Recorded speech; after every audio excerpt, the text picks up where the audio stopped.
अगर आप इंटर कर चुके हैं और बीटेक करने के लिए सोच रहे हैं तो आप एकदम सही जगह आए हैं। आइए हम आपको आज बताते हैं बीटेक करने के लिए क्या क्या प्रोसेस है और कैसे बीटेक किया जाता है। पूरी कंप्लीट जानकारी हम इसमें आपको बताएंगे कि बीटेक करने के लिए क्या क्या करना पड़ेगा हमें। बीटेक का मतलब होता है बैचलर ऑफ टेक्नोलॉजी। सबसे पहले हम इंटर पास कर लें और उसमें मैक्सिमम 45% के ऊपर रहे, और सबसे बड़ी बात यह है कि हम मैथ से रहें तभी हम बीटेक कर सकते हैं। मैथ से रहें तभी हम बीटेक कर सकते हैं। और बीटेक में 3 बहुत इंपॉर्टेंट ब्रांचें होती हैं। वैसे तो अदर बहुत सारी ब्रांचें हैं बीटेक में, बहुत सारी ब्रांचें हैं, लेकिन मेन 3 ब्रांचें मानी जाती हैं। तो आप अब सोच रहे होंगे कौन सी 3 ब्रांचें हैं, हमें कौन सी करनी चाहिए, किसमें प्लेसमेंट ज़्यादा है। प्लेसमेंट का मतलब किसमें पैसा ज़्यादा मिलेगा, किसमें नौकरी जॉब, किसमें जॉब पाने की चांसेस ज़्यादा हैं। बीटेक करने के बाद तो हम यही सोचेंगे ना, इतना आदमी पैसा लगाएगा और यही अगर उसे नौकरी नहीं मिलेगी तो क्या। बीटेक एक अंडर ग्रेजुएट डिग्री है मेरे दोस्तों, अगर नहीं पता तो आप जान लें। बीटेक एक अंडर ग्रेजुएट डिग्री है। अगर बीटेक आप कर लेते हैं तो आप एक ग्रेजुएट हो जाएंगे। जैसे व्यक्ति बीए करता है, बीकॉम करता है और अदर करता है, वैसे बीटेक भी एक अंडर है। तो आपको बताते हैं बीटेक के अंदर 3 इंपॉर्टेंट है। सबसे पहले है सीएस कंप्यूटर साइंस इंजीनियरिंग, दूसरा है मैकेनिकल, तीसरा है सिविल इंजीनियरिंग। ठीक है, 3 हैं। 3 में से आपको चूज करना है कि हमें कौन सी करनी है, हमें किस ब्रांच में जाना है। ठीक है, हमें किस ब्रांच में जाना है। तो इन तीनों में जाने के लिए हमें क्या क्या प्रोसेस करना पड़ेगा। ठीक है, हमें क्या क्या प्रोसेस करना पड़ेगा, कैसे हम इन 3 ब्रांचों में से किसी एक को चूज़ करें और हमारा एडमिशन उसमें हो जाए। तो इसके लिए आपको परेशान होने की ज़रूरत नहीं है। इंटर करने के बाद एक CUET का फॉर्म आता है, कॉमन यूनिवर्सिटी एंट्रेंस टेस्ट, जो NTA वेबसाइट पर आपको मिलेगा। वहाँ से जाकर आपको ऑनलाइन कर देना है। उसके बाद आपका टेस्ट होगा, उसमें लगभग 45 या और अदर यूनिवर्सिटियाँ आती हैं उसके अंदर, उसमें आपको टेस्ट देना है और उस टेस्ट के अकॉर्डिंग आपको कॉलेज मिलेगा।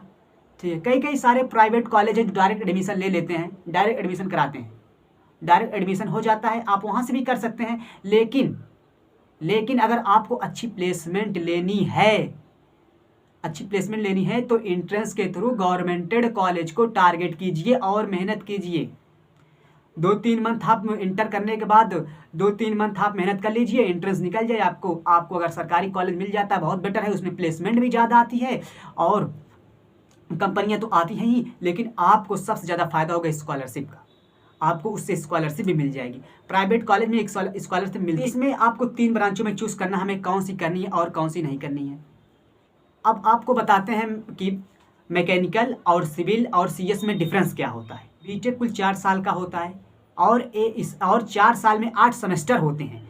जैसे हमारे जूनियर क्लास में, जैसे इंटर का ही ले लो, एक छमाही साल भर में होता था, एक 6 मंथ में, और एक सालाना जिसे हम एनुअल एग्जाम बोलते थे ये होता था। उसी तरह इसमें साल भर में 2 एग्जाम है जिसे सेमेस्टर कहा जाता है।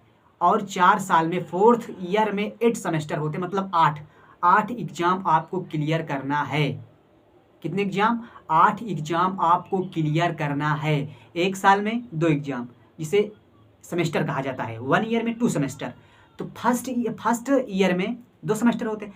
तो फर्स्ट ईयर में आपको सिविल, मैकेनिकल और कंप्यूटर साइंस, ये तीनों ब्रांचें एक ही सिलेबस पढ़ती हैं। जी हाँ, फर्स्ट ईयर में तीनों ब्रांचें एक ही सिलेबस पढ़ती हैं, जिसमें से फर्स्ट सेमेस्टर में सिविल और मैकेनिकल का सब्जेक्ट एक ही रहता है। जो मैकेनिकल सिविल वाले फर्स्ट सेमेस्टर में पढ़ते हैं, वही CS कंप्यूटर साइंस वाले जाकर सेकेंड सेमेस्टर में पढ़ते हैं। ठीक है, इतनी बात समझ में आई। बस आपको इतना ध्यान देना है कि फर्स्ट ईयर में मैकेनिकल, सिविल और कंप्यूटर साइंस तीनों ब्रांचें एक ही सब्जेक्ट पढ़ती हैं फर्स्ट ईयर में। सेकेंड ईयर से जाकर उनका अलग अलग कोर्स हो जाता है। कोर्स मीन्स सब्जेक्ट अलग अलग हो जाता है। ठीक है, फर्स्ट ईयर में हमें क्या क्या बताया जाता है। सबसे बड़ी बात ये होती है कि फर्स्ट ईयर में हमें बताया क्या क्या जाता है। तो फर्स्ट ईयर में आपको जो इंटर की मैथ पढ़े रहेंगे, उसी मैथ से आपको फर्स्ट सेमेस्टर में मिलेगा, उससे कुछ ज़्यादा। बस आप अगर मेहनत किए हैं इंटर में तो आप एकदम ईजिली इसे क्रॉस कर सकते हैं। ठीक है, मैथ रहेगा, फिजिक्स रहेगा, इंग्लिश जिसमें आपको कम्युनिकेशन स्किल पढ़ाई जाएगी और लीडरशिप स्किल पढ़ाई जाएगी। बहुत सारी क्वालिटीज़ उसके अंदर आती हैं। स्पीकिंग पढ़ाई जाएगी इंग्लिश के अंदर, और PPS programming for problem solving, computer के बारे में कुछ बेसिक बताया जाएगा। फिजिक्स है, जो जितने भी सब्जेक्ट होंगे आपके टेक्नोलॉजी लेवल होंगे, जितने भी सब्जेक्ट होंगे आपके टेक्नोलॉजी लेवल होंगे। ठीक है, अगर दोस्तों एक बात और ध्यान देना, मैं आपको डरा नहीं रहा हूँ, अगर आप इसमें मेहनत नहीं करते हैं तो इसमें बैक बहुत खतरनाक आती है। बैक समझते हैं? बैक समझते हैं, जैसे हम वहाँ इंटर हाई स्कूल में फेल हो जाया करते थे, वैसे यहाँ सब्जेक्ट में बैक आती है। बैक मीन्स एक सब्जेक्ट में आप फेल हो जाते हैं, दूसरे से 2 सब्जेक्ट में फेल हो जाते हैं, सब्जेक्ट में फेल होना बैक कहलाता है। ठीक है दोस्तों, अगर आप इसमें मेहनत नहीं करेंगे तो इसमें बैक आना तय है, क्योंकि ये जो कापियाँ होती हैं हाई स्कूल इंटर की तरह नहीं चेक की जाती, ये ऑनलाइन कापी चेक होती है। इसमें आपको केयरलेस नहीं होना है, मेहनत करिए।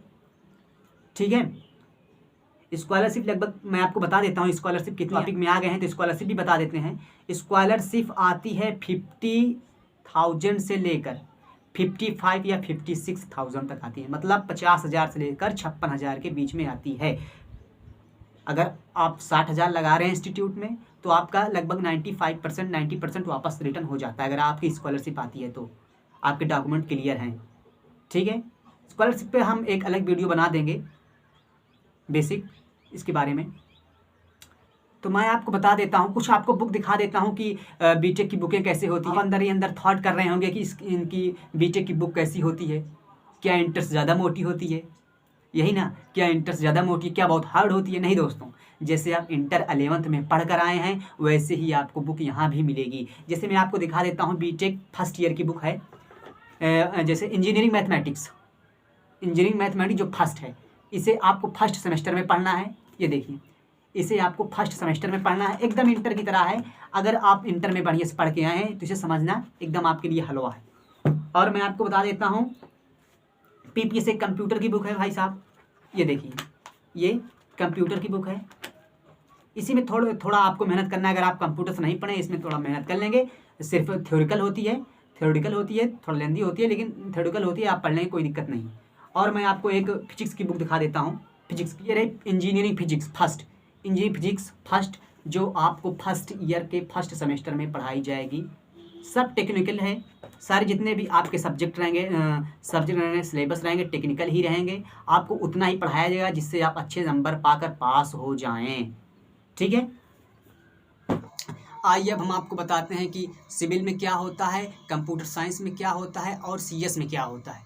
सबसे पहले हम जानेंगे सिविल वाले करते क्या हैं। ठीक है, सिविल वालों का काम यही है, फर्स्ट ईयर में आपको बता ही चुके हैं सारे सब्जेक्ट एक ही होते हैं, लेकिन इसका पर्पज है क्या, सिविल का पर्पज है क्या, हम सिविल करें क्यों। ठीक है, सिविल में आपको जैसे हो गया किसी ब्रिज का डिजाइन, किसी हाउस का मैप बनाना, किसी ब्रिज का मैप बनाना, मैप मीन्स नक्शा बनाना, को कहाँ से कहाँ तक ले जाया जाता है, कैसे क्या प्रोसेस है, कितना, और किसी ब्रिज में कितना गिट्टी मोरंग सरिया कैसे क्या लगेगा, किसी घर में कैसे कहाँ से क्या लगेगा, ये सारे प्रोसेस, कंस्ट्रक्शन वाले जितने भी प्रोसेस होते हैं वो सिविल इंजीनियरिंग के अंतर्गत आते हैं। रोड वाले जितने भी काम होते हैं, हाईवे जितने आप देख रहे हैं, जितने पुल ब्रिज देख रहे हैं, ये सब सिविल इंजीनियर बनाते हैं। तो आप समझ सकते हैं इसकी डिमांड अपने इस इंडिया में कितनी है। आने वाले फ्यूचर में सिविल इंजीनियरिंग की डिमांड सबसे ज़्यादा होगी, क्योंकि कंस्ट्रक्शन का काम आप अपने आसपास ही देख रहे हैं कितने तेज़ी से ग्रोथ हो रहा है। आई होप इसके बारे में आप समझ चुके होंगे। और सेकेंड है कि मैकेनिकल इंजीनियरिंग, मैकेनिकल, जो कि मैकेनिकल से ही आपको पता चल रहा है कि मैकेनिकल होता क्या है। जैसे मोटर बाइक, अदर जितने भी आ रही हैं अपने इस फ्यूचर में, मोटर बाइक साइकिल ETC जितने भी हैं, ये सब मैकेनिकल इंजीनियरिंग के अंतर्गत आते हैं। जितने भी आप देख रहे हैं कारें, जितने भी बाइक, ये सब जो कुछ भी इंजन, इसके पार्ट्स जितने भी बनते हैं, ये सब मैकेनिकल इंजीनियरिंग ही इसे मॉडिफाई करते हैं या बनाते हैं। ठीक है, मोटा मोटा आपको बता रहे हैं, आई होप क्लियर हो चुका होगा। और computer science CS, computer science वाले स्टूडेंट कंप्यूटर साइंस, आपको सीधे सीधे ही पता चल रहा है CS कंप्यूटर साइंस, कंप्यूटर के बारे में नॉलेज होता है उन्हें, कंप्यूटर के अंदर मतलब डीपली नॉलेज होता है, हैकिंग और अदर बहुत सारी चीज़ें उसमें बताई जाती हैं, उसके अंदर हमें नहीं जाना है, हमें सिर्फ देख लेना है कि इसके अंतर्गत होता क्या है बस। और इसमें बहुत सारी लैबें होती हैं, फर्स्ट ईयर से ही आपकी लैब चालू हो जाती है। फर्स्ट ईयर में आपको बेसिक लैब कराई जाती है। अब आपको मैं भी लैब के बारे में बता देता हूँ। अब फर्स्ट ईयर में आपको बेसिक लैब कराई जाती है और सेकेंड ईयर से आपकी टारगेट वाली लैब चलती है, मतलब जिस कोर्स से आप रहेंगे, जिस ब्रांच से रहेंगे, उस ब्रांच की आपको लैब कराई जाएगी। ठीक है, फर्स्ट ईयर में लैबें होती हैं जैसे मैकेनिकल सिविल के मिलाकर कुछ मशीनों के बारे में बताया जाता है, प्लम्बिंग, वेल्डिंग और मशीन कैसे चलाई जाती है, मशीन के पार्ट्सों के बारे में बताया जाता है। सिविल और मैकेनिकल एक होता है। और कुछ जैसे आप इंटर में ट्रांसफार्मर पढ़ के गए होंगे और ट्रांसफार्मर के बारे में बताया जाता है, इलेक्ट्रिक लाइट के बारे में बताया जाता है, मतलब बेसिक कॉन्सेप्ट बताया जाता है। सारी लैबें होती हैं फर्स्ट ईयर से ही चालू हो जाती हैं। CS वालों को ऐसे सब कुछ बताया जाता है, सारी लैबें एक ही होती हैं। तो गाइस, अगर वीडियो पसंद आया हो तो इसे लाइक करें, शेयर करें, आपके सारे थॉट क्लियर हो गए हों तो इस वीडियो को शेयर कीजिए, लाइक कीजिए और सब्सक्राइब। आपको स्कॉलरशिप या किसी ब्रांच की डीपली वीडियो चाहिए, डीपली नॉलेज चाहिए तो हमें आप कांटेक्ट कर सकते हैं, कमेंट में पूछ सकते हैं। हम आपको आपके लिए उस वीडियो को डिस्क्रिप्शन में डाल दें।